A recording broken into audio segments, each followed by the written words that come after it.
కౌశిక్ ఇంటిపై దాడి రేవంత్ పని అన్నారు కేటీఆర్. సీఎం రేవంత్ హైదరాబాద్ లో శాంతి భద్రతలను కాపాడలేకపోతున్నారని కేటీఆర్ విమర్శించారు.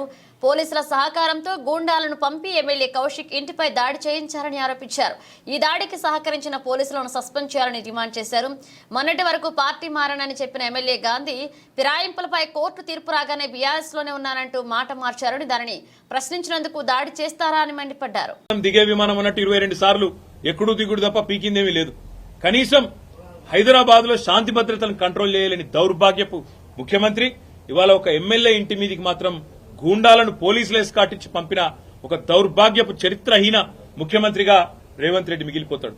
నేను అడుగుతా ఉన్నా మా కౌశిక్ రెడ్డి అడిగిన ప్రశ్ననే, ఏ పార్టీలో ఉన్నావు గాంధీ? అసలు మీ 10 మంది ఎమ్మెల్యేలు ఎవడైతే పార్టీ మారినరో, ఎవరి ఇంటింటికైతే పోయి ముఖ్యమంత్రి అనేటోడు కండువా కప్పిండో, ఫస్ట్ మీరు ఏ పార్టీలో ఉన్నారో చెప్పండి. మీకు ఇప్పటికే స్పీకర్ దగ్గర పిటిషన్లు ఉన్నాయి 10. స్పీకర్ గారు కూడా తేల్చాలా.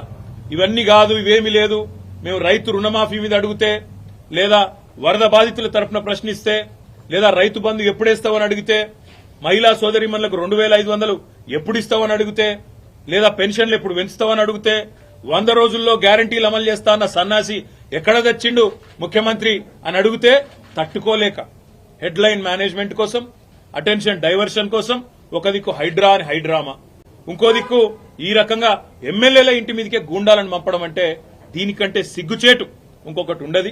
తప్పకుండా నేను రేవంత్ రెడ్డిని అంటా ఉన్నా, చరిత్రలో నీలాంటి పనికిమాలిన ముఖ్యమంత్రులు, నీలాంటి తలమాసిన ముఖ్యమంత్రులు మస్తుగా వచ్చిండ్రు, మస్తుగా పోయినరు. పెద్ద పెద్దోళ్లతోనే కొట్లాడినాం, చంద్రబాబుతో కొట్లాడినాం, రాజశేఖర రెడ్డితో కొట్లాడినాం, కిరణ్ కుమార్ రెడ్డితోని, రోషయ్య గారితో ఎంతో మందితో తలపడ్డాం. నువ్వు వాళ్ళందరికంటే కూడా చాలా చిన్నోడు, చిట్టినాయుడు, నువ్వు చాలా చిన్నోడవు. నేను మా దగ్గర మా భాషలో చెప్పాలంటే హైదరాబాద్ లో బుల్లబ్బాయి అంటారు నీలాంటి వాళ్ళు. ఇలాంటి బుల్లబ్బాయిలు చిట్టినాయుళ్ళు చాలా మందిని చూసినాం. ఏం ఫరక్ పడేది కూడా ఏం లేదు, ఏం ఇంటికి కూడా వీకలేవు. కానీ ఏదో పైశాచిక ఆనందం 4 రోజులు ముఖ్యమంత్రి పదవిలో కూర్చున్నా, నేనేందో పెద్దోడిని అయిపోయినా అనేదో ఎగిరిగిరి పడతా ఉన్నావు. రేవంత్ రెడ్డి గారు అధికారం ఎవరికి శాశ్వతం కాదు. నువ్వు ఒక దుష్ట సాంప్రదాయానికి తెరలేపుతా ఉన్నావు. ఇది తప్పకుండా నిన్ను దహిస్తుంది, నిన్ను వెంటాడుతుంది.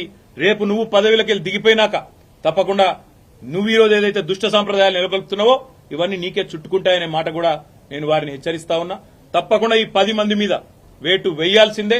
అదేవిధంగా కౌశిక్ రెడ్డి గారి ఇంటి దాకా గూండాలను తీసుకొచ్చిన పోలీసులు ఎవరైతున్నారో వాళ్ళని కూడా వదిలిపెట్టాం.